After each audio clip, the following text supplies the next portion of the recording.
Bismillahirrahmanirrahim. Assalamualaikum warahmatullahi wabarakatuh. Alhamdulillah malam ini kita di mute dulu ya biar enggak ribet.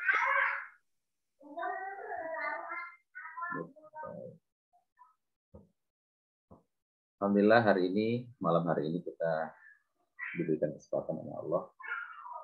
Kita mau bahas tentang strategi marketing khusus di makanan sama minuman. Seperti janji saya di grup kemarin tadi. Saya mau ngomong sebentar aja, nanti ini paling lama sejam. Jadi paling saya ngejelasin sekitar 20 atau 30 menit, baru kita tanya jawab nanti. Kalau memang kurang waktunya bisa kita lanjut nanti di grup atau di channel-channel yang lain. Oke, nanti ini saya rekam. Kalau mau nonton lagi, silahkan nanti saya kasih linknya kalau sudah selesai saya upload. Oke, kita bahas tentang yang ini. Silahkan dilihat di screen ya. Oke, jadi kita ngebahas hari ini tentang strategi marketing bisnis khusus di makanan sama minuman. Ini saya dapat broadcastan tulisan gitu dari email, terus saya mikir kayaknya bagus juga kalau di-share ke teman-teman. Apa sih strategi yang dipakai orang-orang lain ketika mau promosi jualannya yang berupa makanan sama minuman? Kira-kira itu intinya. Nah, ini titik beratnya ini adalah di marketing, jadi bukan di yang lain-lain ya, di marketing. Gimana caranya mendatangkan pelanggan untuk membeli produk makanan atau minuman yang kita punya. Oke, tanpa basa-basi, ini slide-nya atau rangkumannya. Saya mau ngasih di sini hanya sekitar 4 saja yang paling umum dipakai saat ini di online terutama gitu. Lebih ke online ya.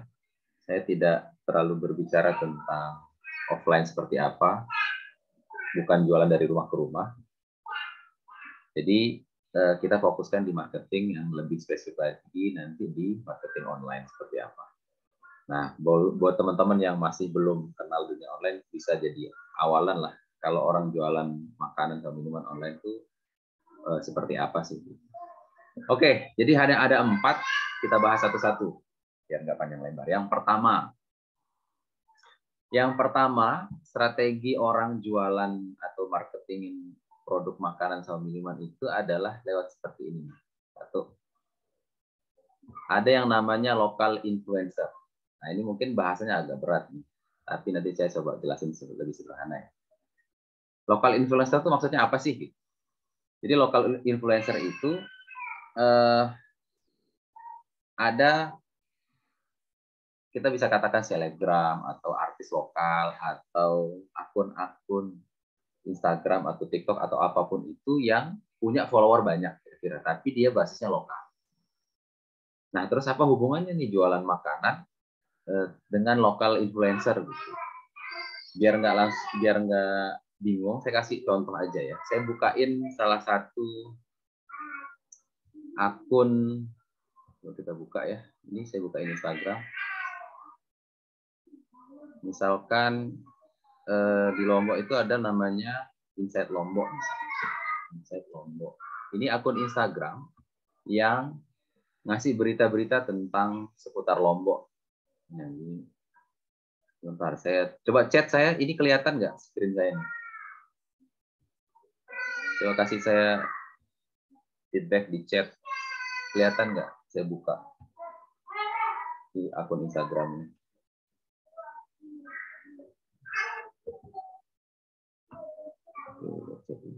Oke, sip, kelihatan.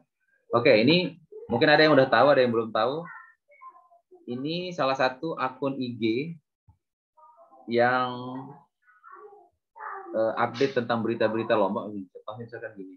Nah, ini kunjungi Desa Sadi, Gubernur Jateng ikut tarung presean. Nah, ini pasti berita baru nih yang kita lihat nih.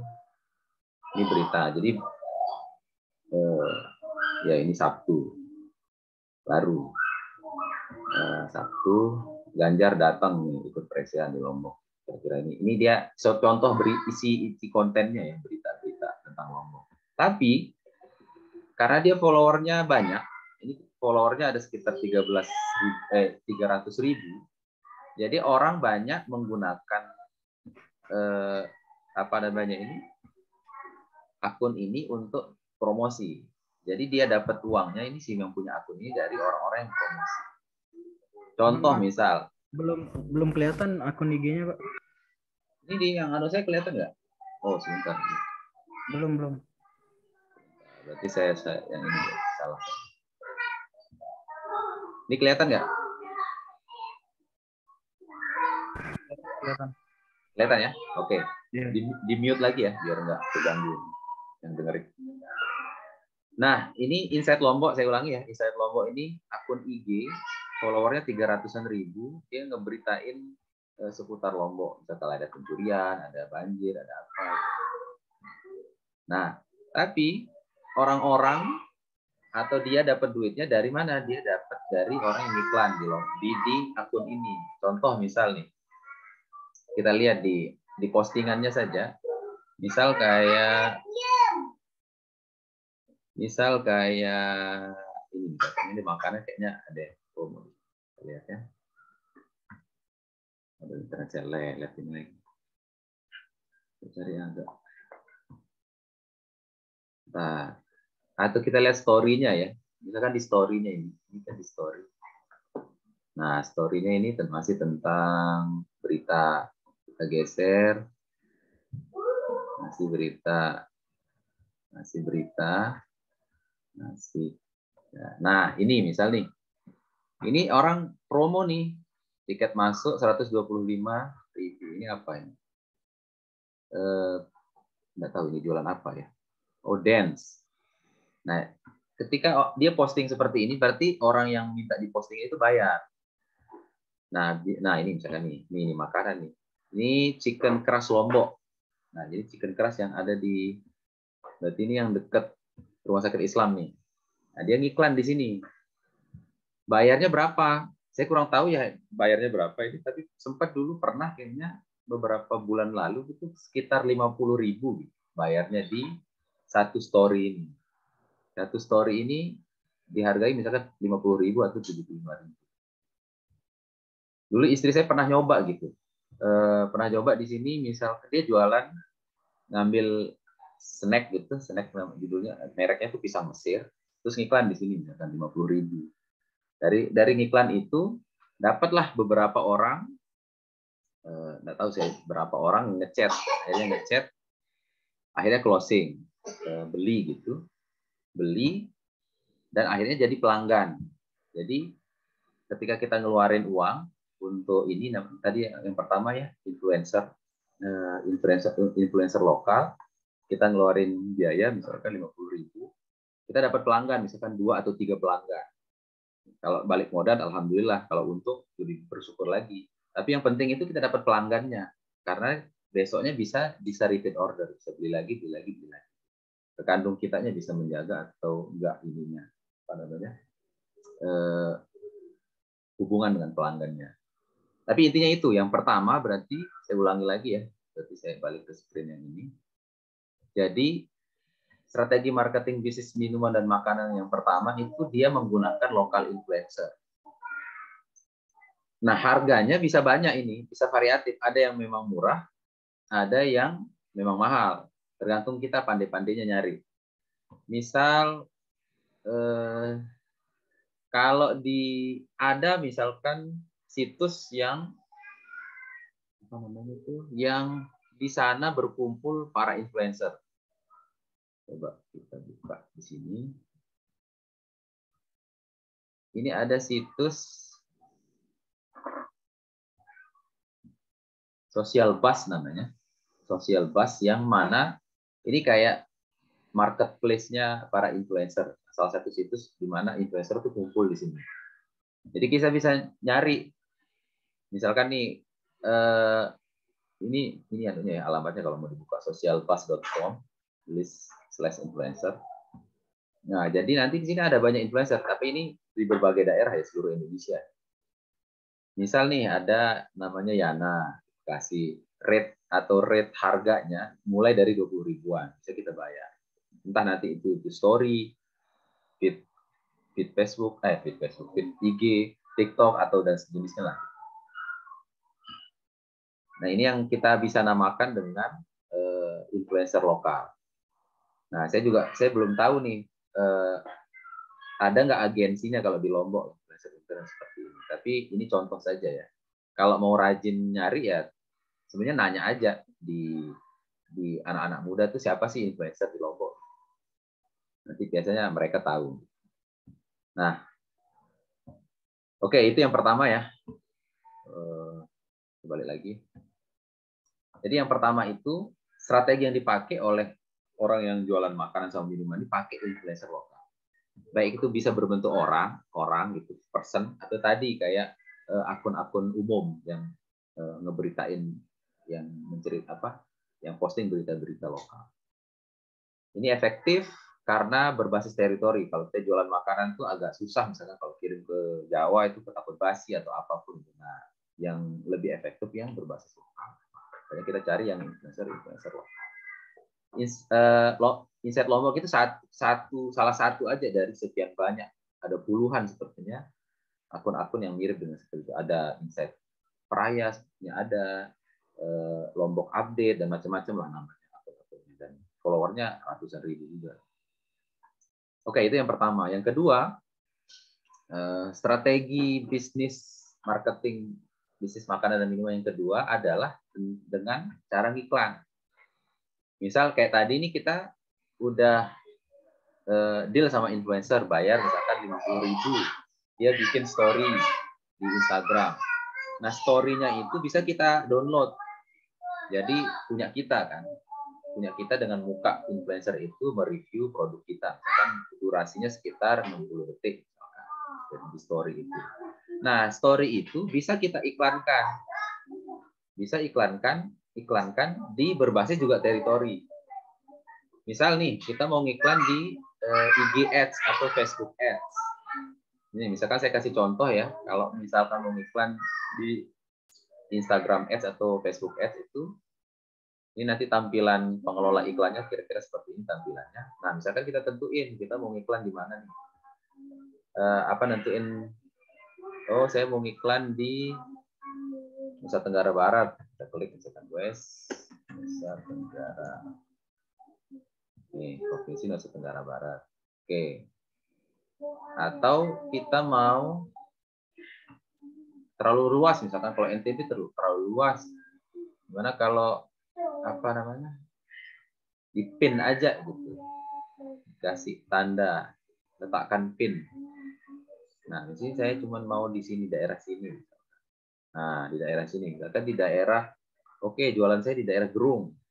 Titikin di daerah Gerung nih, pinnya ini. Pindah. Saya letakkan di Gerung. Nah, di Gerung. Oke. Oh, ini saya hapus dulu yang tadi. Ulang ya. Letakkan pin di Gerung. Oke, saya set. Misalkan rumah saya di Gerung nih. Saya jualan nasi kotak misalkan. Tapi saya mau iklannya hanya di radius 5 km atau yang paling rendah kalau di sini itu sekitar 1 kilo. Udah, nanti iklannya dari rumah saya, kalau ada ininya ya, lokasi yang pas di rumah kita ini, iklan itu hanya akan tampil di 1 kilo muter gitu. 1 kilo kayaknya terlalu kecil, 5 kilo kayaknya bisa ditambah misalkan 5 kilo.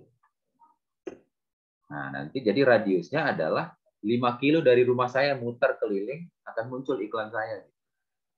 Terus budgetnya berapa? Budgetnya bisa disetting sebelum ini dari lokasi. Terus saya pilih misalkan, oh saya mau umurnya 21 sampai 60 misalkan. Jenis kelaminnya saya mau nargetin yang perempuan semua, kayaknya mama aja yang beli. Oke, boleh. Nah, seperti ini caranya. Nanti hanya akan tampil radius 5 kilo iklan yang kita tampilkan. Kalau budgetnya Bisa 15.000 sehari nih budget. Paling rendah kayaknya 15. Kalau 10.000 bisa nggak ya? 10.000, oh nggak bisa. Minimal 14.300 ya 15.000. 15.000.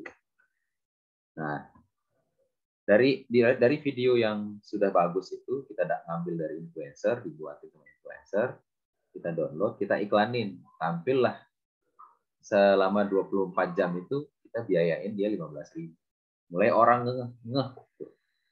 Nah, terkait dengan iklan kayak begini, kuncinya iklan itu sebenarnya orang apa namanya itu, seberapa sering sih orang ditawarin gitu. Ada prinsip di marketing itu, kalau orang udah ditawarin 12 kali, minimal dia pasti nyoba gitu. Misal nih ada saya nih lagi buka Instagram, tiba-tiba muncul merek warungnya Ustaz Faruk misalnya. Besok lagi saya lagi scroll IG, tiba-tiba muncul lagi warungnya Ustaz Faruk. Lusa begitu lagi, lama-lama saya penasaran. Akhirnya saya nyoba. Kira-kira seperti itu gambarannya. Kalau di iklan ini. Ini ada yang pakai strategi seperti ini di Lombok banyak. Beberapa saya lihat yang jualan ayam KFC dan seterusnya itu iklan seperti itu. Budgetnya sekitar di budgetnya 15.000 sehari, kalau sebulan misalkan ngabisin sekitar berapa jadinya kalau sebulannya? 500.000 lah. Kalau ada pembeli yang datang sekitar 10 atau 20 orang, minimal dia udah balik modal. Tapi dia catat pelanggannya, jadi data pelanggannya dia dapat.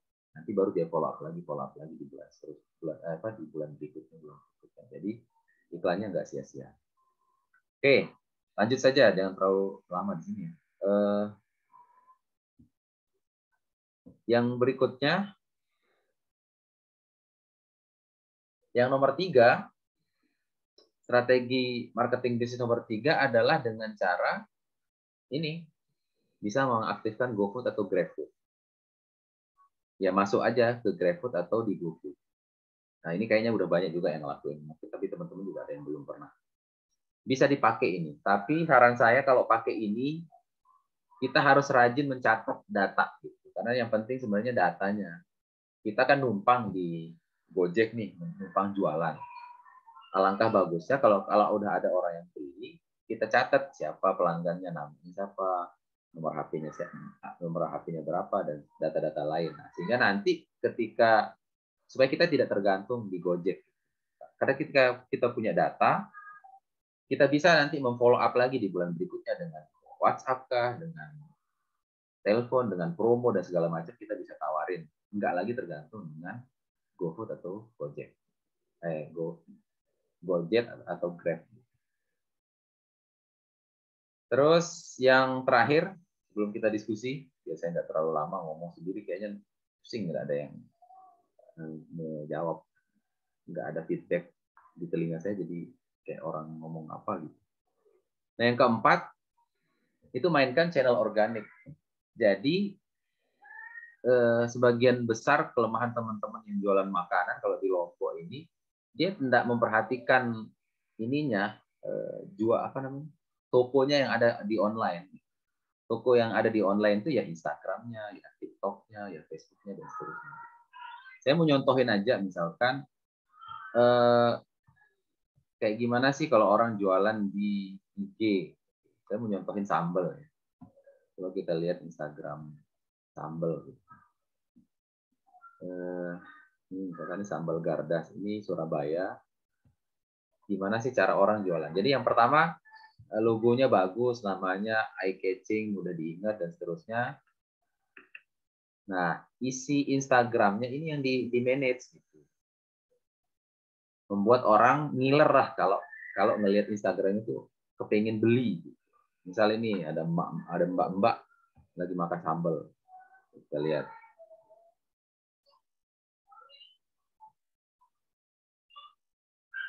Nah,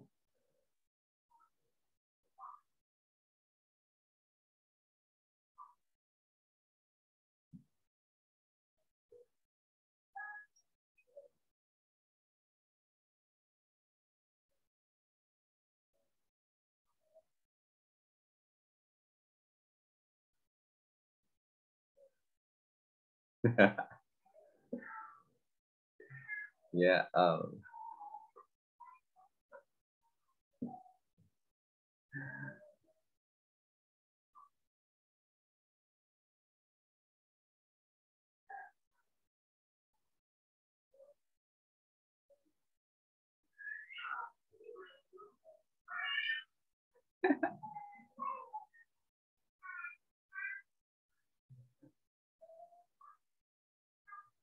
oh nggak kelihatan ya, astagfirullahaladzim. Sebentar, ini kelihatan nggak?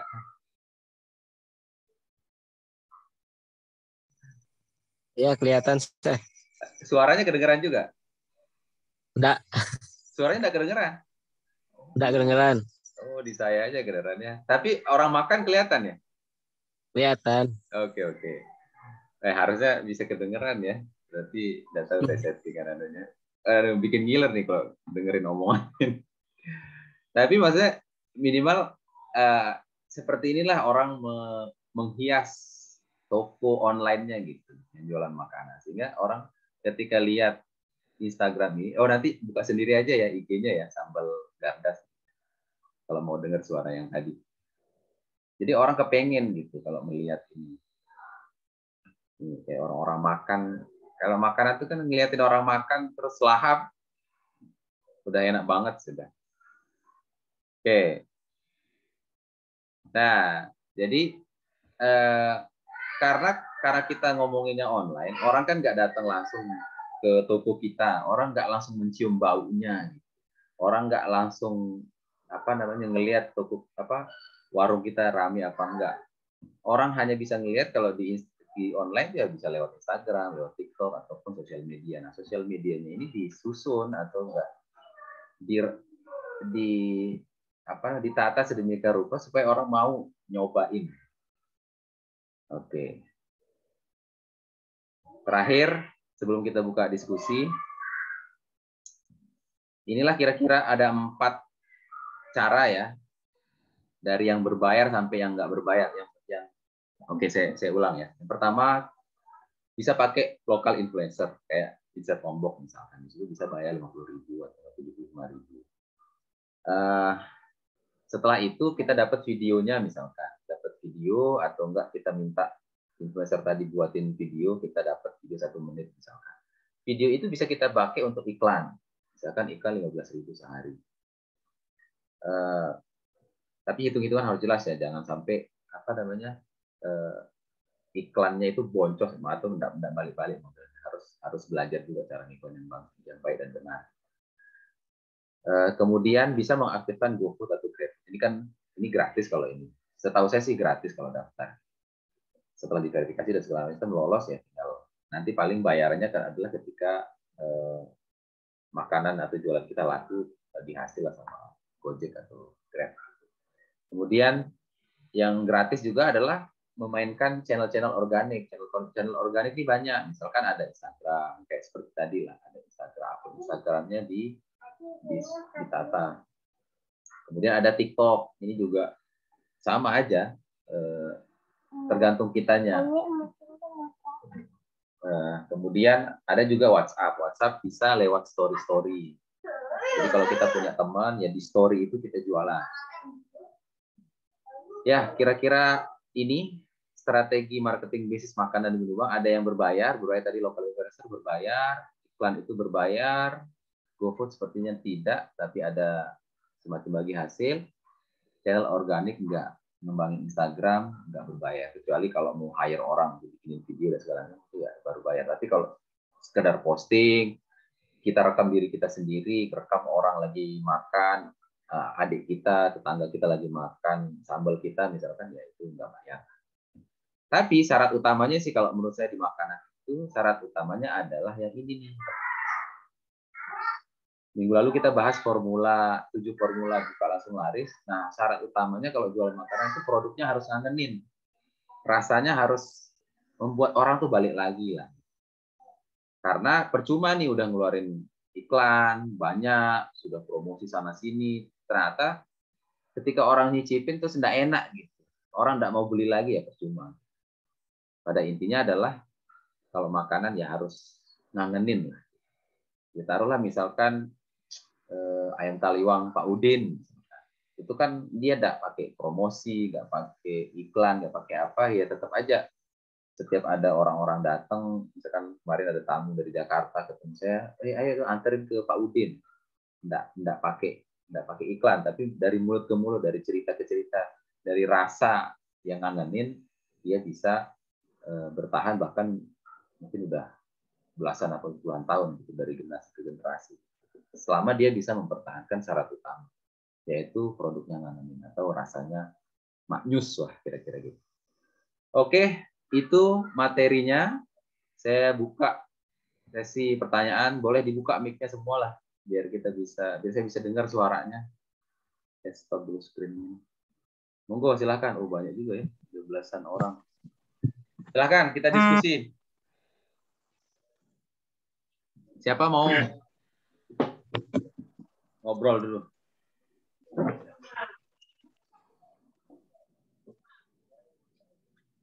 Masa nggak ada yang mau nanya ini? Masih disiapkan, Ustadz. Saya terlalu cepat ya ngomongnya kayaknya. Tapi nggak apa-apa, padat kok. Iya. Iya, simpel sih, tapi kena kita masuk sih. Ustadz, boleh dah saya bertanya dah, saya mengawali ya. Oke, Mas Rizky ya, silakan. Ya, Ustadz, kalau saya sih masih ini dulu masih bergerak di bidang kuliner, tapi sifatnya masih offline. Ya baru setengah lah online-nya.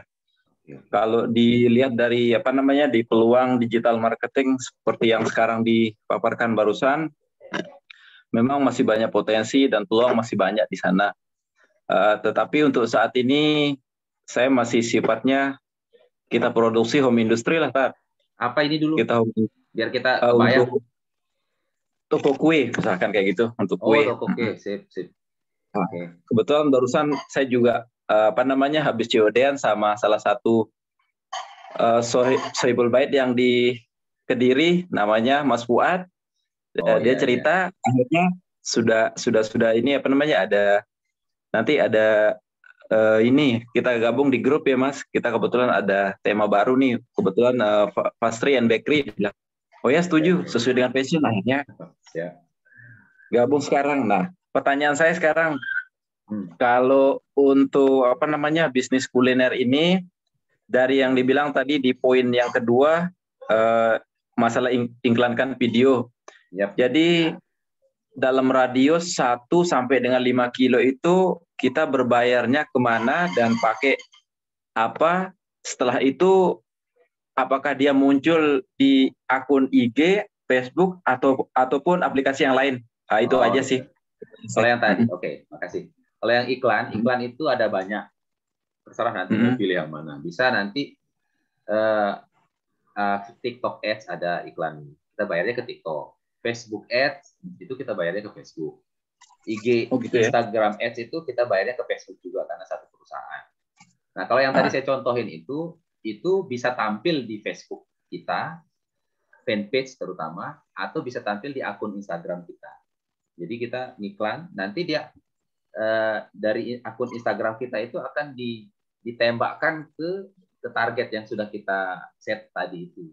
Di radius 5 kilo itu orang yang buka Facebook, kalau sesuai dengan target kita itu akan ditampilin di situ. Nanti bayarnya ke Facebook. Oh gitu, Facebook Ads ya berarti ya? Facebook Ads. Facebook Ads yang tadi saya tampilin itu Facebook Ads. Oh iya. Ya, seperti itu. Ya. Terus kalau misalkan untuk efektifnya seperti apa, kalau seandainya kita masih sistemnya manual nih, saya biasanya visual aja. Selama beberapa bulan ini kan saya coba jalankan kuliner ini dan sistemnya sistem konsinansi nih, Tat. Oke. Jadi gini. Berarti kan nitip ke toko-toko ya modelnya? Iya, baru jalan beberapa bulan sih, tapi alhamdulillah seperti yang disampaikan barusan, ya adalah produk kita, ada beberapa produk tapi ngangenin gitu kan. Oke, gini dulu. Ini kan kue kan? Iya, betul. Kalau boleh tahu kuenya seperti apa ininya? Bolu atau apa apa? Variannya ya masuk bolu tape, pisang, banana cake. Maksudnya sama ya pisang. Terus Oke. ada labu. Terus ada puding. Intinya snack box lah. Yang saya kemarin kartu nama waktu kita di mana kantor DPR waktu itu sama. Jadi gini, kalau kita ngomongin makanan nih nanti misalkan kalau udah ngomongin kue nih, kue ini kan variannya nanti pasti banyak, sih produksinya banyak macamnya lah. Betul. Nah, jadi nanti tergantung sih dia mau pilihnya, mau ngembangin merek toko atau salah satu kue yang mau diseriusin. Misal nih, saya mau kayak toko 3 dan 4 misalkan, yang dia merek toko kuenya yang dijual. Ya. Jadi yang diiklanin tuh berarti toko kuenya. Oh, kalau beli di toko kue ini dapat bonus ini, gratis ini, dapat banyak variannya dan segala macam. Itu ada pilihan bisnis gitu. Tapi ada juga teman-teman yang dia fokus ke satu snack aja. Misalkan pisang, mau pisang keripik pisang misalkan. Contoh misalkan Zanana, kalau tahu ya Zanana. Ya udah berarti dia hanya fokus ke satu produk aja. Itu yang dikembangin. Nah, satu item itu aja. Satu item itu tapi digedein benar-benar gede. Omsetnya bisa miliaran juga itu. Itu omsetnya miliaran. Yang Zanana. Dengan satu produk. Nah, ini karena masih baru ya, coba ditimbang-timbang aja lah nanti bagaimana model bisnis yang mau dipilih. Model bisnis seperti apa yang mau dipilih? Apakah mau dikembangin nama tokonya atau nama produknya? Itu pilihan. Kalau secara bersamaan dua-duanya bagaimana, Tan? Capek kita. Nggak bisa fokus biasanya. Nggak berhasil malah. Karena setengah-setengah jadinya. Oh, berarti kejawab berarti, Tan. Ya. Di situ berarti saya juga ibaratnya masih jalan di tempat karena kita fokusnya berbagai hal. Ya. Terus kita terima aja gitu karena kita baru mulai gitu. Ya, apa-apa, kita mulai. Ya, nanti. Tapi untuk inovasi aja sih. Terima kasih, Tan, masukannya. Siap. Ya. Oke, sebentar saya stop dulu. Kita bisa lanjut lagi ya, tapi saya stop dulu recordingnya biar agak kelamaan. Recordingnya di mana ya? Biarin dah. Oh, ini di sini. Oke, ada lagi nggak?